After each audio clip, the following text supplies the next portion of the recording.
Chief Makinde admitted that he didn't know what to do as he found himself developing strong feelings for Jane. Titi was thrilled, expressing her happiness that her dad had gotten to find love again. The following day, while Jane and Titi were at work, Titi decided to broach the subject with Jane. She asked Jane what was going on between her and Chief Makinde. Jane, taken aback and afraid of Titi's reaction, quickly dismissed it, saying there was nothing going on.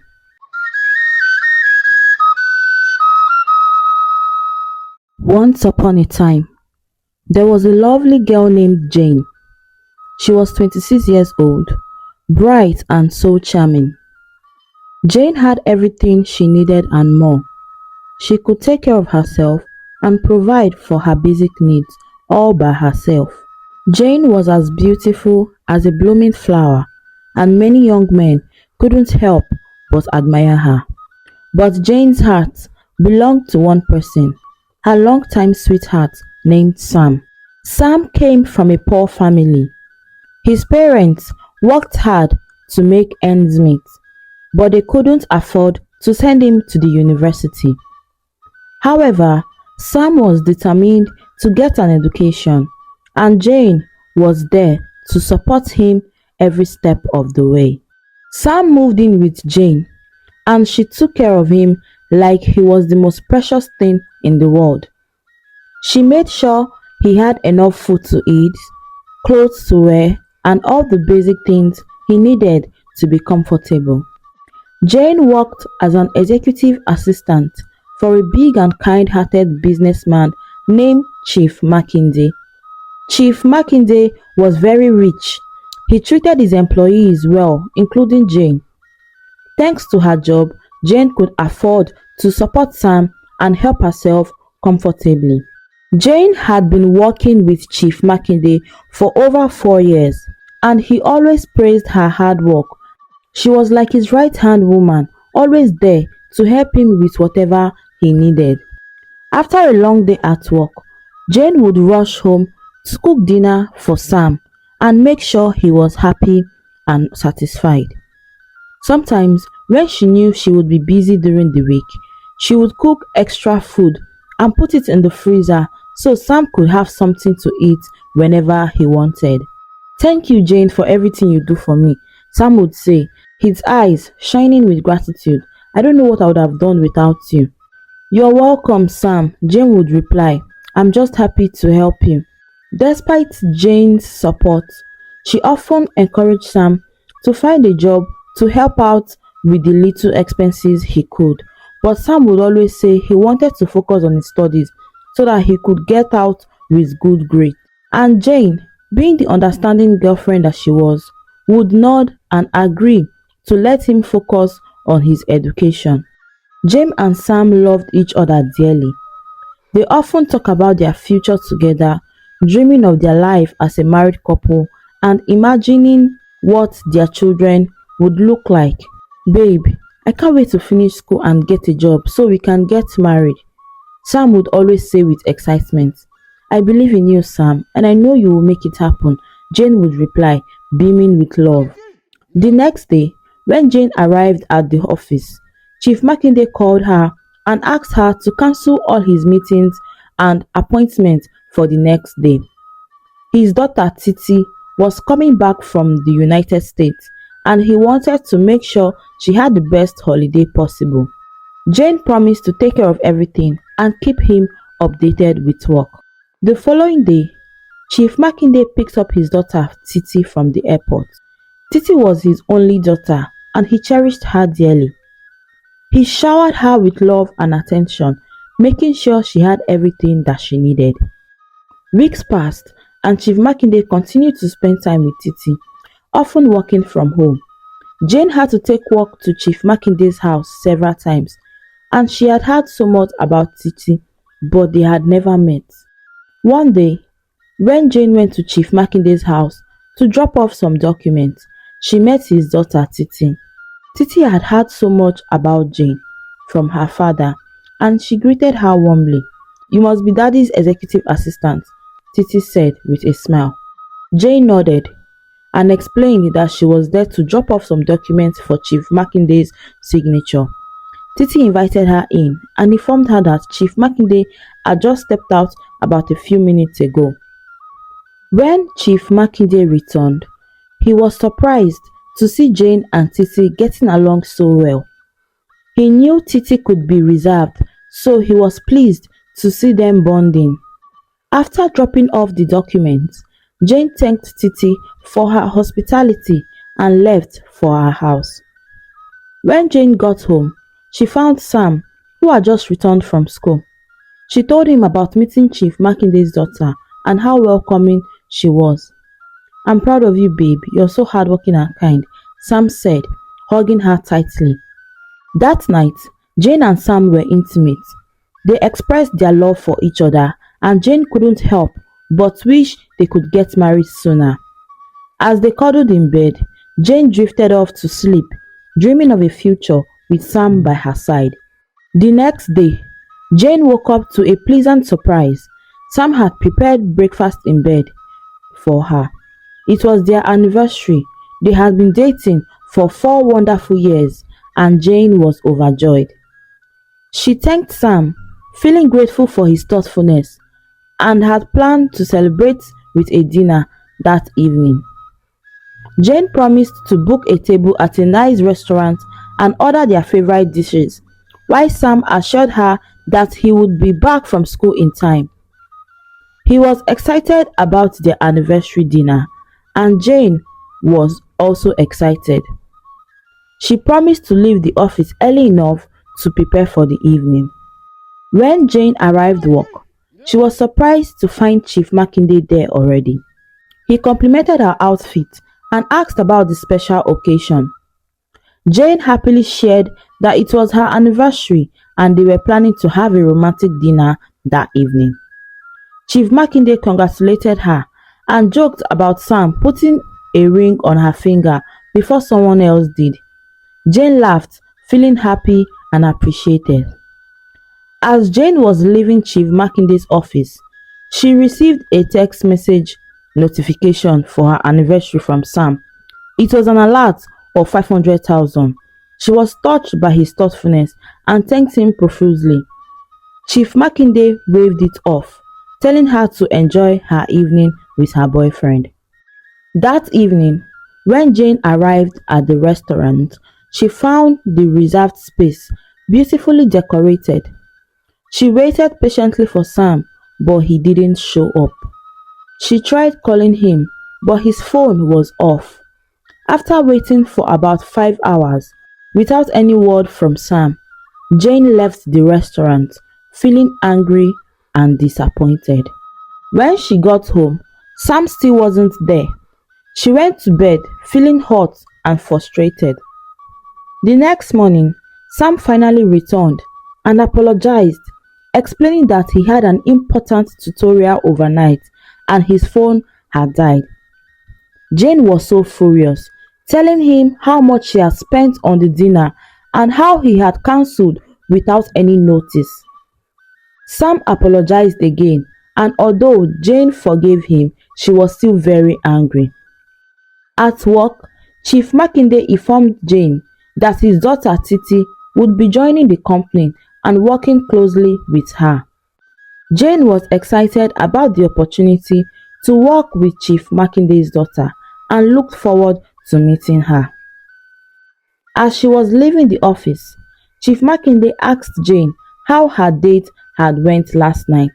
Jane forced a smile and lied, saying it was perfect. When she got home that evening, she found that Sam had cooked dinner, washed the dishes, and done the laundry. He even cleaned the whole house. He apologized once again, saying he wanted to ease her stress and make up for the previous night.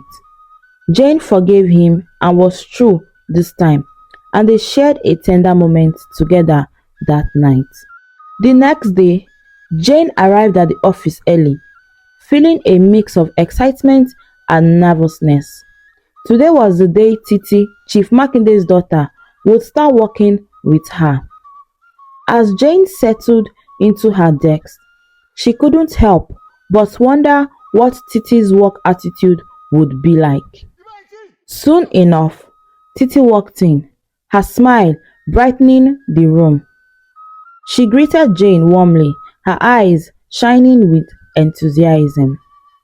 Throughout the morning, Jane and Titi walked side by side, getting to know each other better, and Titi proved to be a quick learner, eager to absorb everything Jane had taught her. She asked questions with curiosity, showing no hesitation despite her father being the CEO. As lunchtime approached, Jane suggested they grab a bite to eat together. Titi eagerly agreed. They headed to a nearby cafe. Over sandwiches and juice, they chatted about their interests, hobbies, and dreams. After lunch, Jane and Titi returned to the office, their bond growing stronger with each passing hour. They worked together seamlessly, laughing and joking as they tackled their tasks. As the workday came to a close, Titi turned to Jane with a grin. "Do you want to hang out after work? Maybe we could go shopping or grab some ice cream." As Titi extended the invitation to hang out after work, Jane hesitated for a moment. "Thank you, Titi," she began, a hint of regret in her voice. "But I'll have to rain check today. I promised to cook dinner for my boyfriend." Titi's curiosity piqued at the mention of Jane's boyfriend. "Oh, you have a boyfriend?" she asked, her eyes sparkling with interest. "Tell me about him." With a fond smile, Jane replied, "His name is Sam. He's a cool-headed guy, always focused on his studies. He's working so hard to get his degree, and I admire his determination." Titi nodded, impressed. "He sounds like a great guy," she remarked. "You must love him very much." Jane's eyes softened as she nodded. "I do," she admitted, her heart swelling with affection. "He is my rock, always there for me through thick and thin." Titi smiled warmly. "That's wonderful," she said.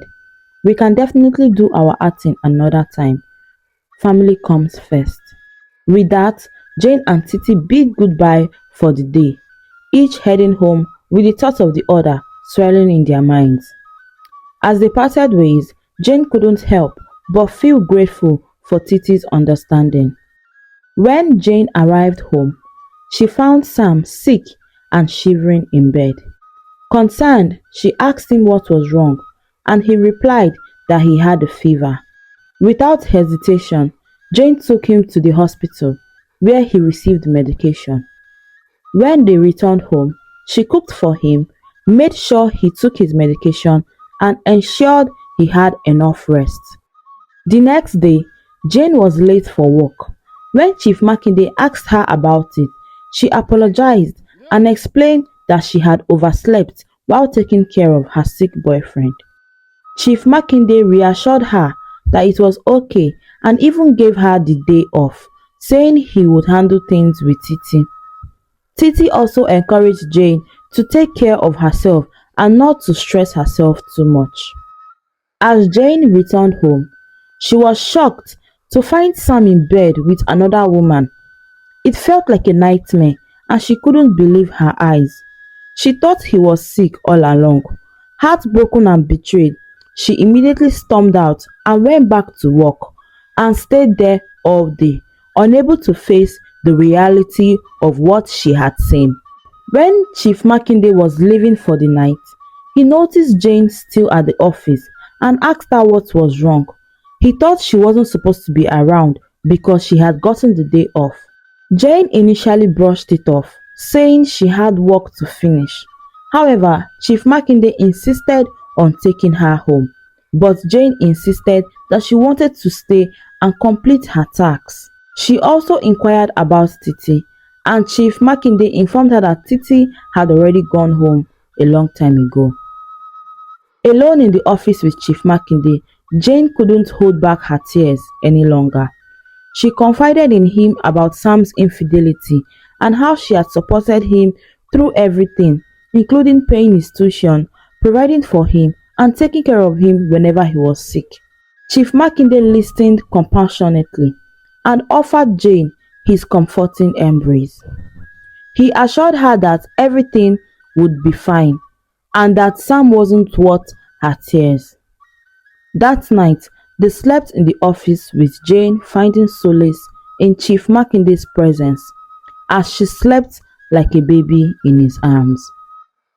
Chief Makinde advised Jane to go home the next morning and talk things out with her boyfriend, and Jane agreed. That morning, when she got home, Sam pleaded with Jane, explaining that the other girl was just a classmate who had come to check in on his health and had tried to seduce him afterwards.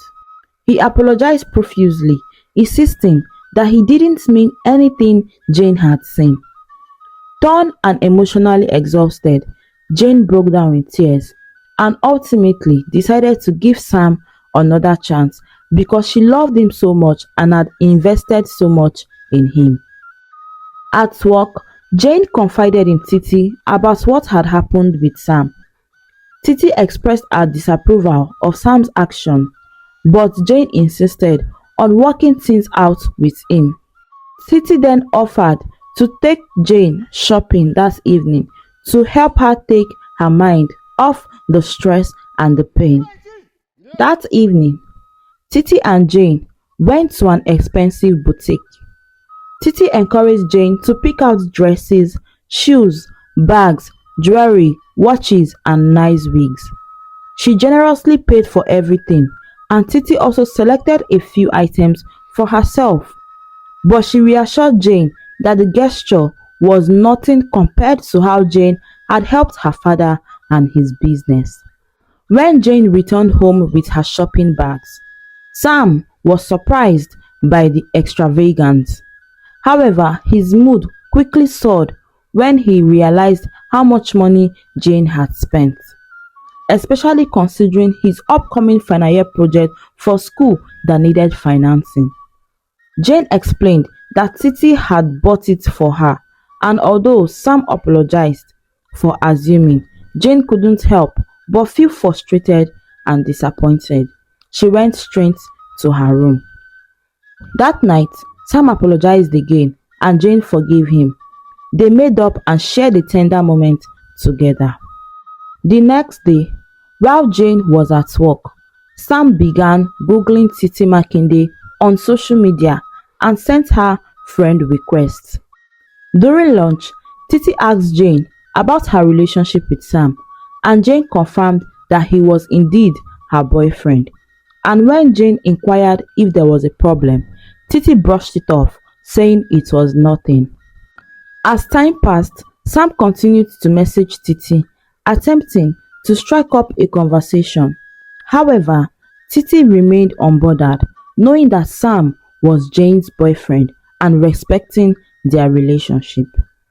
As days turned into weeks, Jane and Titi's bond grew longer, much to Chief Makinde's delight. He knew Jane was a good influence on Titi and believed that their friendship would be beneficial for the both of them. As Sam continued to stalk Titi on social media, Titi decided to respond to his messages. She noticed that Sam seemed desperate for her friendship, so she played along, pretending she didn't know it was Jane's boyfriend. Weeks passed, and Titi and Sam continued to chat, with Sam eventually confessing his love for Titi, unaware that she knew his true identity. Meanwhile, Titi began to feel so uncomfortable talking to Sam, believing he was the man Jane loved. One day, she asked Sam if he was in any relationship, and to her surprise, he claimed to be single, saying he had broken up with his last girlfriend about 2 years ago. Titi was alarmed by this revelation and didn't know how to approach the situation with Jane. So she decided to confide in her father, Chief Makinde. That night, Titi told Chief Makinde everything that had been happening, and he advised her to talk to Jane about it. Titi agreed, realizing it was the right thing to do. The next day at work, Titi handed her phone to Jane and asked her to read the conversation with Sam. Jane's heart shattered as she read the messages. She couldn't believe that Sam would betray her like this. Titi comforted Jane, reminding her that she deserved better and that she was too young to be treated badly by a man. That night, when Jane confronted Sam, he couldn't deny his actions. He weakly claimed that he was only trying to be friends with Titi for their own benefit. But Jane saw through his lies, and with a heavy heart, she packed her belongings and left the apartment. Jane went to a hotel and booked a room for the night. The next morning, Titi came visiting her. Jane poured her heart out to Titi, explaining how Sam had hurt her multiple times, but she couldn't bring herself to leave him. Titi suggested that Jane should have kicked out Sam since it was her apartment, but Jane revealed that the rent was due in 3 months' time and she wanted to move away to start afresh. Titi insisted that Jane come stay with them, assuring her that she wouldn't be a burden. And after much hesitation, Jane agreed, touched by Titi's kindness. Both Titi and Chief Makinde took care of Jane, making sure she had everything she needed.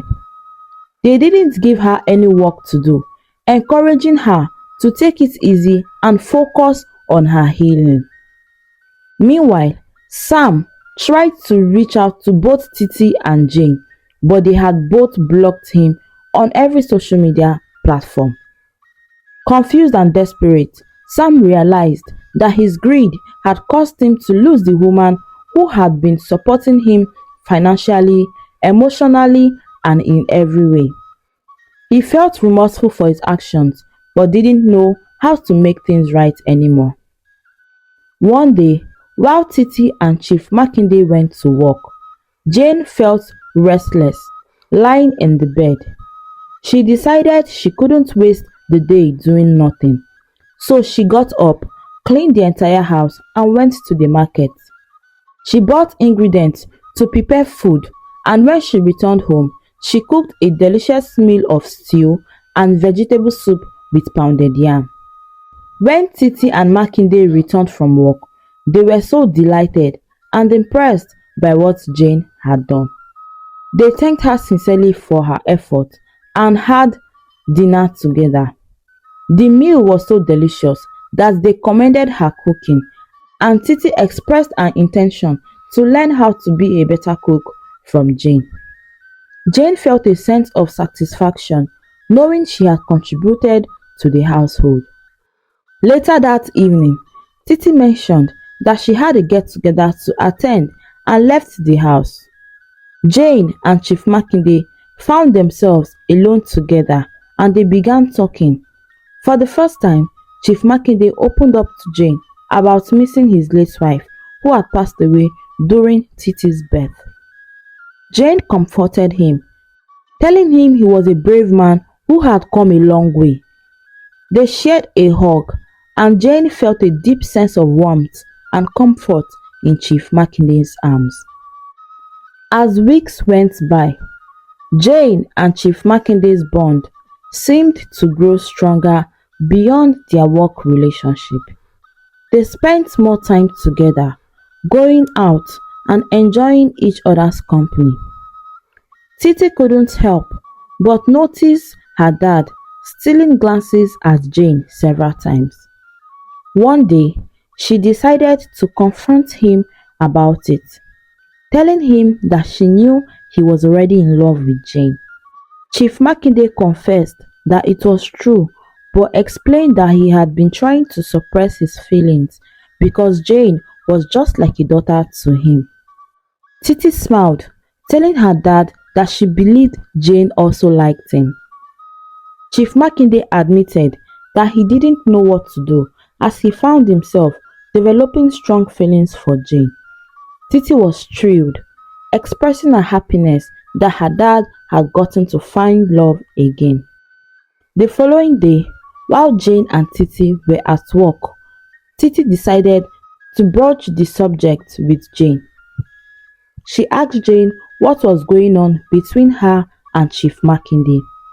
Jane, taken aback and afraid of Titi's reaction, quickly dismissed it, saying there was nothing going on. However, Titi smiled knowingly, assuring Jane that it was okay if there was something going on. Jane was surprised by Titi's response but nodded in agreement. Jane then invited Titi to have lunch with her during their break, and Titi happily accepted, eager to spend more time with her friend. As time passed, Jane found solace and comfort in Chief Makinde's company. Despite their significant age difference, they formed a deep connection rooted in their mutual respect and shared values. Their bond grew stronger with each passing day, and they found themselves falling deeply in love. However, their budding relationship faced opposition from the public. Rumors began to spread that Jane was only with Chief Makinde because of his wealth, but Jane and Chief Makinde paid no mind to the gossip. They knew the true depth of their feelings for each other, and that was all that mattered to them. One beautiful evening, Chief Makinde and Jane had a romantic dinner together. It was a special moment filled with love and affection, and for the first time, they shared a deep, meaningful kiss. It was a moment neither of them would ever forget. Titi, fully supportive of Jane's relationship with her father, went out of her way to plan dates and ensure they spent quality time together alone. She wanted nothing more than to see both her father and her friend happy and in love. Meanwhile, Sam's attempts to win Jane back failed miserably. Feeling bitter and resentful, he concluded that Jane was nothing more than a gold digger who had found her way into Chief Makinde's life. As Jane and Chief Makinde's relationship deepened, they confronted their own insecurities and fears. Chief Makinde struggled with the stigma of dating a much younger lady, while Jane felt the pressure to conform to societal expectations. However, Chief Makinde spared no effort in spoiling Jane. He took her on lavish outings, bought her everything she needed, and even discussed advancing her career. In Chief Makinde, Jane found not only a lover but also a father figure, mentor, and confidant. He was indeed a support system. Meanwhile, Titi's friendship with Jane blossomed into a sisterly bond. Titi stood by Jane's side through thick and thin, thrilled that her friend had found love in her father. One day, Jane went to work alone, surprised to find both Titi and Chief Makinde absent. When she called them, they explained they had decided to stay home for the day. Little did Jane know it was all part of Chief Makinde's plan. That evening, when Jane returned home, she was met with the biggest surprise of her life. Chief Makinde got down on one knee and proposed marriage to her. Overwhelmed with emotion and determination to prioritize her happiness, Jane tearfully accepted. It was a moment of pure joy and love, marking the beginning of their beautiful love story together. News of the business mogul getting married to a 27-year-old pretty girl spread like wildfire, but Jane and Chief Makinde paid no attention to the whispers. They knew that their love was genuine and they were meant to be together forever. And as they embarked on the journey towards marital bliss, they knew that with love and understanding, they would overcome any obstacle that came their way. The moral lesson of this story is that Jane and Chief Makinde's relationship demonstrates that age, social status, or public opinion should not dictate who we love. Titi's support for Jane, both in her relationship with her father and throughout life challenges underscores the importance of true friendship. Thanks for watching this captivating story on African stories and folktales. Please don't forget to subscribe and turn on the notification bell for more stories. Thank you.